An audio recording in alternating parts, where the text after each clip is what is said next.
(2022년 1월 3일) 이정훈입니다. 오늘의 제목은 자유민주주의의 명운 걸린 국민의힘의 13사태입니다. 13사태, 한참 고민했는데 13사태로 일단 명명했습니다. 여당은 선수 뺏겼다. 김종인 연출, 윤석열 주연의 야당판 6.29. 네. 오늘 있었던 사건을 저는 이렇게 보는 겁니다. 우리나라 정치가 상당히 화끈했었죠. 여러분들은 어떻게 보실지 모르지만은 6.25라고 하는 전쟁은 대한민국 정치를 펄떡펄떡거리게 만든 대사건이었습니다. 그 전쟁 덕택에 국제정치가 뭔지도 모르고 세계가 뭔지도 모르는 대한민국 사람들은 미국이란 나라를 확실히 경험하게 됐습니다. 얼마였죠? 몇십만 명의 미군들이 오면서 대한민국과 섞이면서 직접 미군을 경험하면서 미국이 뭔지 자유민주주의가 뭔지 경험하면서 국제정치를 알았습니다. 그리고 60년에 4.19를 겪으면서 이렇게 그전까지 우리는 임금이나 모시는 봉건에 익숙한 나라였는데 국가 지도자를 날릴 수도 있구나, 국부를 제거할 수도 있구나 했고요. 그 다음에는 5.16이라고 하는 어마어마한 사건을 치르면서 군사 쿠데타도 나는구나. 뭐 대충 건너뛰어도 79년도에는 중앙정보부 부장이 대통령을 사살하는 11.6 사건을 깜짝 놀랄 사건을 치렀습니다. 6.29 선언도 치른 적이 있었고요. 이렇게 한국 정치는 꽝꽝꽝꽝 치면서 빠르게 우리는 자유민주주의를 배워왔던 겁니다. 그 이후에는 6월 사태 87년도 있었고. 근데 그 이후를 쭉 보게 되면 민주화 이후에는 대한민국 정치는 사실 좀 작아졌죠. 화끈한 사건이 없었죠. 그래도 YSDJ 때는 큰 정치가 있었다고 봅니다. 대한민국 정치가 시시해진 거는 저는 노무현 이후라고 보는데, 노무현 이후는 왜 시시해졌느냐? 김대중 시절부터 되지도 않은 남북 문제에 손을 댔기 때문입니다. 남북 문제는, 한반도 문제는 우리가 어떻게 풀 수 있는 문제가 아닙니다. 유엔이라고 하는 미국과 세계가 개입한 사건인데 그걸 바꿔보겠다고 헛힘을 썼던 사건들이죠. 그게 왜 그랬느냐? 민족이 우선이다. 웃기는 소리죠. 그럼 민족끼리는 싸우지 말아야 되는데 민족끼리 얼마나 많이 내전을 합니까? 그러한 김명삼 씨가 또 피는 물보다 진하다 하면서 민족 우선주의 하면서 더 가속화돼 갖고 지금까지 달려왔는데, 그러다 보니까 되지도 않은 국제정치 한반도 프레임을 바꾸려고 하면서 헛힘을 쓰면서 한국 정치가 시시해졌죠. 국내 정치의 동력이 죽어버렸죠.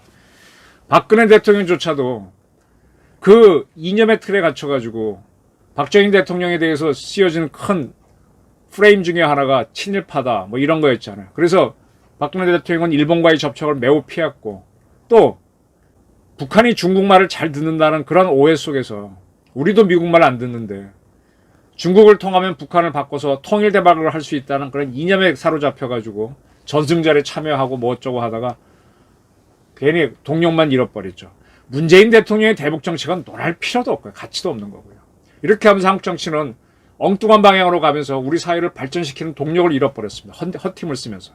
근데 그렇게 시시하던 대한민국 정치가 오늘 1월 3일을 기점으로 확 변하는 새로운 큰 정치 시대로 갈 수도 있다라고 저는 보는 겁니다. 오늘 벌어진 일에 대해서 보수 언론들은 굉장히 우려를 하는 식으로 보도를 하고 있는데 제 생각은 다릅니다. 그리고 앞으로 김종인과 이해찬의 지략 싸움이 재밌어질 것이다. 정치는 지략 싸움인데 누가 이길까? 굉장히 궁금합니다. 있었던 일 간단하게 정리하겠습니다. 오늘 1월 3일 오전 김종인 총괄선대위원장이 선대위 전면 개편을 선언했습니다. 그는 얼마 전까지만 해도 선대위의장 되고 나서는 대선이 두 달밖에 안 남았기 때문에 선대위 인적 쇄신 어렵다라고 했는데 완전히 바꿨습니다. 그리고 바로 신지혜 씨가 새시대 준비위원회 수석 비위원장으로 2주 전에 영입된 신지혜 씨가 사퇴를 했습니다. 그는 떠나면서 페이스북에다가 제가 먼저 나서겠다. 자리를 놓으며 정권 고체를 위한 조직 쇄신이 필요함을 강력히 요청한다라고 썼습니다. 그리고 김한길 위원장도 신지혜 씨에게 더 씌워진 오해를 넘지 못한 데 대한 책임을 통감한다면서 사의를 표명했습니다. 이 새시대위원회는 국민의힘이 상대적으로 취약했던 호남 세력, 청년층을 위해서 만든 조직인데 그 조직이 와야 된 겁니다. 이렇게 이제 김종인 씨가 선대위를 개편하겠다라고 발표를 하니까 이 시간에 윤석열 후보는 한국거래소 신년 개장 행사에 참석하고 있었는데 이 소식을 듣고 1월 3일 모든 일정을 중단한 채 선대위 개편을 위한 숙고에 들어갔다고 합니다. 자, 제가 바로 드리는 질문입니다. 그러면 김종인 씨가 이거 발표할 때 윤석열 후보는 몰랐을까요? 이거는 쉽게 말하면 짜고 치는 고스톱입니다. 윤석열 씨도 다 알고 있었고 서로 역할 분담을 한 겁니다. 자연스럽게 아무 일도 없다는 듯이 윤석열 씨가 원래 일정대로 일정을 하다가 김종인 씨가 발표하면서 오늘 일정 스톱, 내일은 1월 4일 일정 스톱하면서 선대위 개편에 들어가는 거죠. 근데 이러한 과정을 속이지는 않았어요. 저는 이 사건을 보면서 김종인 씨의 장악력이 대단하구나. 들어오자마자 이렇게 잡느냐. 지난번 서울시 보선을 할 때도 그가 국힘당에 들어가서 서울시장 선거를 이겼었죠. 그때 그는 국힘당 중견 간부들을 향해서 아싸리 판이다라고 하면서 굉장히 맹비난을 했습니다. 그건 그들과의 마찰이 컸다는 거죠. 그때도 짧은 시간 내에 국힘당 간부들을 제압했는데 이번엔 더 빨랐던 것 같습니다. 이렇게 선언을 하자 선대위 6명의 총괄 본부장이 전원 사퇴했습니다. 근데 알고 보면 바로 전날인 1월 2일 날 이 6명은 전원 사퇴하기로 뜻을 이미 정한 바 있습니다. 김종인 씨와 사전에 얘기가 있었던 거죠. 그리고 1월 2일 또는 그 전인지도 모르겠습니다. 윤석열과 김종인 씨는 여러 차례 만나 선대위 쇄신에 대해서 논의를 했습니다.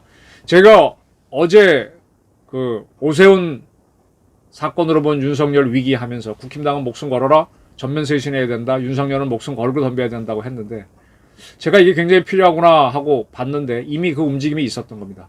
기자가 굉장히 잘해야 되는 게 이 감이 좋아야 되는데 지금 제 이정훈 TV는 한 20일 정도 계속 노란딱지가 붙고 있습니다. 지금 광고 없이 나가서 굉장히 보시는 분들은 좋을 텐데 광고가 전혀 붙지가 않습니다. 그러다 보니까 이 조금 도와주는 분들이 조금 지쳐 있는 상태인데 어제 같은 경우도 그걸 언제 내보느냐, 좀 광고를 붙을 때까지 기다려보자라는 의견이 있었는데 제가 좀 바로 내달라고 부탁을 했었거든요. 그건 저의 감입니다. 근데 밤에 안 내보냈다가 아침에 발견하고 내보냈는데 제가 그 발견 못했으면 자칫하면 구문이 될 뻔했어요. 이 감이, 한국 정치를 읽는 데는 감이 굉장히 중요합니다. 제가 정치학자들하고 쭉 이야기해보면 교수님들은 이 감각이 좀 떨어지더라고요. 기자들은 상대적으로 빠르죠. 제 자랑하는 게 아니라 이 김종인 씨가 지금 치고 들어가는 이 감각 굉장히 중요합니다. 윤석열 씨가 바로 이 점이 약점이었습니다. 그걸 김종인 씨가 보완하고 있다는 설명을 드리는 겁니다.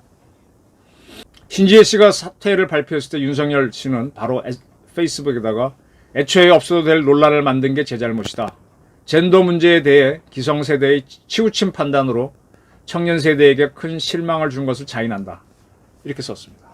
신지혜 씨가 과거 젠더 문제에 대해 쓴 거에 대해서 뭐 저희 자녀들도 굉장히, 특히 아들은 화를 내더라고요. 뭐 다른 걸 보고 윤석열 씨는 그분을 영입했는지 모르지만 그 반발을 보지 못한 거죠. 그거를 이제 신지혜 씨를 내보내는 거에 대해서 윤석열 씨가 동의한 겁니다. 저는 김종인 씨를 유심히 보고 있습니다. 김종인 씨가 작년에 윤석열 씨에게 뭐 별의 순간 뭐 어쩌고 하면서 국민의힘에 조기에 입당하지 말라고 여러 차례 얘기한 걸 기억합니다. 제3당을 만들어 그때 윤석열 씨가 대권 후보로 야권에서는 워낙 컸으니까 제3지대를 만들어서 그걸로 국민의힘과 합당을 하든지 아니면 국민의힘 당에서 개별 입당해서 국민의힘을 와해시키고 새로운 당을 만들든지 뭐 그런 식으로 하라는 걸로 저는 이해했었습니다. 그런데 그렇게 해야 윤석열 씨가 원화가 되고 장악을 하죠, 당을. 근데 7월 30날 윤석열 씨는 국민의힘에 들어갔습니다. 제 무덤을 판 거죠. 호랑이 굴에 들어간 거죠. 그런데도 참 특이하게 죽지 않고 살아남았습니다. 무야홍, 홍준표 의원의 엄청난 추적을 받으면서 아마 그때 국힘당에서 경선 날짜가 늦어졌으면 홍준표가 이겼을지도 모릅니다. 저도 굉장히 헷갈렸어요. 근데 결론적으로 윤석열이 이겼는데 그 다음에 민주당이 한 게 뭡니까? 국힘당의 한계가 있었죠. 국힘당은 윤석열, 최재형을 외부에서 끌고 와서 모셔와서 대통령 후보 경선에 참여시켜야 할 정도로 힘도 지략도 다 떨어진 힘이 없는 당입니다. 근데 윤석열 씨가 후보가 딱 되자 처음에 컨벤션 효과 때문에 지지율이 올라가다가 꺾이게 됐는데 이때 민주당이 씌웠던 게 윤석열에게 씌웠던 게 뭐냐? 바로 국힘당 그 프레임을 씌웠던 겁니다. 이재명 씨가 아들 문제 또 2명의 자살자 문제가 나와서 매우 불리했음에도 불구하고 국힘당은 이런 당당 아니냐고 씌우니까 바로 떨어진 거죠. 그리고 국힘당에서 온 사람들은 이번 선거에 목숨을 걸지 않았습니다. 그게 제가 지금 봤던 위기였기 때문에 오늘 아침에도 다시 노딱이 뻔한 걸 알면서도 좀 빨리 방영을 해라라고 우리 제작진들한테 부탁을 했었던 건데, 이 자유민주주의는요, freedom is not free. 그 다음에 bloodied peace입니다. 자유민주주의는요, 공짜가 아니고 그 피를 흘려 지키는 것이지 그냥 얻는 게 아닙니다. 공짜로 얻는 게 아닙니다. 그 제퍼슨이 얘기했나요? 민주주의라는 나무는 독재자와 또 누구의 피를 먹고 자란다 그랬지 않습니까? 그렇게 피로 지키는 거거든요. 근데 지금 국힘당에서 자유민주주의 하자는 사람들은 입으로만 나불나불 해왔습니다. 그것을 알기 때문에 바로 국힘당의 약점을 치고 들어와서 민주당이 윤석열도 그런 사람이다 하고 씌우면서 윤석열 지지가 확 떨어졌던 건데, 이걸 극복할 수 있는 방법을 찾아낼 수 있느냐, 그걸 지금 김종인 씨가 드라이브 건 걸로 저는 봅니다. 김종인은 연출가죠. 김종인이라는 사람을 비판하는 보수 인사가 굉장히 많습니다. 제가 존경하는 분들 중에도 많은 분들이 김종인을 비판합니다만, 김종인 씨는 상당히 현실주의자입니다. 이분이 호남, 전북 이 고향이긴 하지만, 그래서 광주 5.18 묘지에 가서 무릎 꿇었을 때 비판이 많았지만 그것 때문에 국힘당을 보수파를 도와준 면도 매우 많습니다. 저는 김종인 위원장을 어쩌다 한 번은 만났는데 2019년 하노이 노들에서 트럼프가 완전히 김정은을 바보를 만들고 그 다음에 김정은하고 트럼프 사이에 빅딜이 있을 거라고 기대했던 문재인 대통령을 완전히 바보로 만든 하노이 노들 기억하십니까? 그때 그 직후에 김종인 씨하고 저하고 만났었는데 이제 문재인 맛이 갔지 그랬습니다. 둘이 깔깔거리고 웃은 적이 있습니다. 이 일화를 왜 말씀드린가 하면은 김종인 씨는 문재인하고 같이 안 갑니다. 이재명하고도 절대로 같이 안 간다는 걸 설명드리는 겁니다. 자, 이렇게 선대위가 있고 난 다음에 오후에 김종인 씨는 국민의힘 의원총회에 참석했습니다. 근데 여기에 이준석 대표는 들어오지 않았습니다. 이 회의에서 김기현 원내대표, 김도읍 정책위 위원장, 추경호 원내수석대표 등 수석 부대표 등 원내지도부 3인방이 사퇴를 결정했습니다. 당직도 내놓고 선대위에 있는 자리도 내놓기를 결정했습니다. 갑론을박이 있었던 모양입니다. 3시간 동안 벌어졌습니다. 그리고 의총 결과를 이제 모든 당직을 내려놓고 정권 교체를 위해 백의 적용하겠다. 후보 빼고는 다 바꾼다는 방침으로 후보가 정권을 갖고 당과 성계를 개편하고 이끌어갈 수 있도록 하자라고 결의했다라고 합니다. 이렇게 의총이 있은 후 김종인 씨는 기자들을 만나 윤석열 후보에게 총괄 선대위원장, 지금 김종인 씨 자리가 그거죠. 총괄 선대위원장이 아니라 비서실장 노릇을 할 테니 후보도 태도를 받고 우리가 해준 대로만 연기를 해달라고 부탁했다. 이렇게 밝혔고요. 과거 제가 여러 번 대선을 경험했지만 후보가 선대위에서 해주는 대로 연기만 잘할 것 같으면 선거는 승리할 수 있다고 늘 이야기한다라고 밝혔습니다. 그리고 이 발언이 문제가 되자 이거 뭐야? 대통령을 김종인이 하고 윤석열은 아바타라 하라는 거야? 이렇게 시비가 일으니까 국민 정서에 반하는 선거운동을 절대로 해서는 선거에 이기지 못하기 때문에 그런 것이다. 후보가 자기 의견이 있다고 해도 국민 정서에 맞지 않다면 절대로 그런 말을 해서는 안 된다. 그리고 이 말이 참 재밌었어요. 후보가 이것저것 여러 가지 생각하면 메시지가 제대로 전달이 안 된다. 메시지를 제대로 전달하려면 우리가 해준 대로 후보가 소화해야 된다 그랬습니다. 제가 윤석열 씨 화법을 보면서 저랑 비슷합니다. 제 유튜브 방송에서 큰 약점 중에 하나가 너무 많은 걸 집어넣고 이것저것 다 집어넣어서 재밌게 보는 분들도 있겠지만은 너무 약이 많고 다양하기 때문에 아유 질린다 이런 사람들이 많거든요. 저도 그건 알아듣고 있습니다만 그냥 가고 있는데 윤석열 씨를 보게 되면은 뭐 프리드만 이야기해서 뭐 이야기하고 해서 많은 걸 통해서 갖다 붙여서 이야기하거든요. 근데 국민들은 그렇게 긴 걸 원치 않아요. 기다 아니다 이것만 원하는데 그 얘기만 하라는 겁니다. 이게 선거 그다음에 정치의 방법을 김종인 씨가 설명해 주길 테니 따라달라. 이걸 윤석열 씨가 받아들인 걸로 보입니다. 자, 이렇게 해서 국힘당 지도부가 총사퇴를 했습니다. 그리고 잠시 뒤에는 그 선대위에도 모든 사람들이 다 사퇴를 발표했습니다. 김병준 씨도 사퇴하고 이수정 김민정 교수도 사퇴했습니다. 자, 이렇게 되면은 이제 윤석열 씨가 김종인 씨의 연출에 의해서 이긴 하지만 국힘당의 오너가 될 수 있는 기회가 열리죠. 그렇게 해봐야 지든 이기든 싸워볼 여지가 생기는 거죠. 자, 그럼 이제 하나의 문제는 풀릴 겁니다. 이게 잘 될지 안 될지 모르지만 이게 대도박이라고 제가 말씀드렸습니다. 이게 6.25 선언 비슷한 겁니다. 6.25 선언 통해서 직선으로 YSDJ가 붙었을 때 이길지 질지는 아무도 모릅니다. 결론적으로 노태우 씨가 이겼기 때문에 6.25 선언이 대단한 거지만 지난번 유튜브 샴프로에서 샴프로 방송가 거기서 이재명과 윤석열이 각각 대담을 했는데 그때 경제 실력이 있어서 이재명 씨가 탁월한 게 주식에 대해 설명 잘하니까 젊은이들이 굉장히 좋아했습니다. 그걸 놓고 이제 이재명 캠프에서는 나랑 지금 하나씩 TV 토론하자. 하나하나 정책 놓고 토론하자 그러는데 윤석열 씨가 지금 응하지 않고 있어요. 그게 김종인 씨 코치 때문인지 아닌지 모르지만은 아마 하나하나 주제를 놓고 붙으면 현 상태에서는 윤석열은 100점 100패 할 겁니다. 왜? 윤석열은 검찰 법 문제가 아닌 데에서 나머지 이야기할 거는 술 이야기나 잘할까? 이 양반 노래 잘하는 게 정지용 씨의 시 향수 넓은 바다 그 노래는 잘하는데 그 정도 잘할까? 나머지 부분은 이분이 특별히 뛰어난 거 없습니다. 군대도 안 갔다 왔고요.